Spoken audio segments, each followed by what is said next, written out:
राजा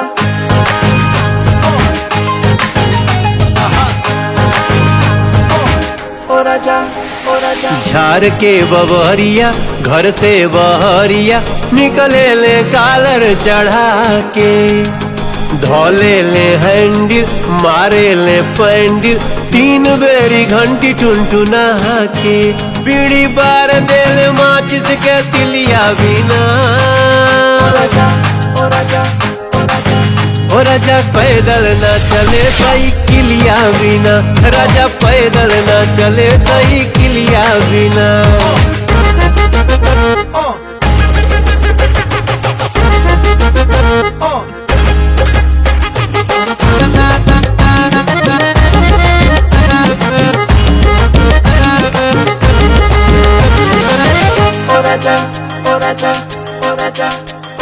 पिछला जन्म के कौन खून मिलल बा, 36 गुण मिलल बा, सभे कहे बढ़िया पाहुन मिलल बा, सुकून मिलल बा, सारा श्रद्धा पूरा से अपना कनिया के, कौनो गम नहीं के टूटही पलनिया के, रानी बन के रहेली महलिया बिना।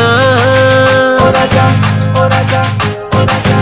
ओ राजा पैदल न चले साइकिलिया बिना, राजा पैदल न चले साइकिलिया बिना।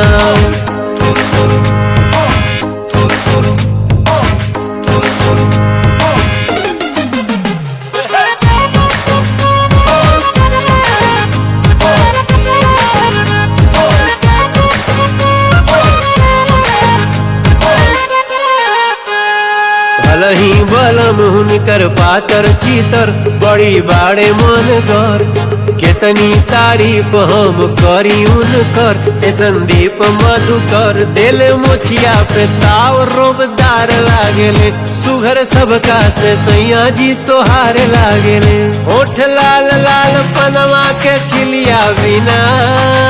ओ राजा ओ राजा ओ राजा। ओ राजा पैदल न चले साइकिलिया बिना, राजा पैदल न चले साइकिलिया बिना।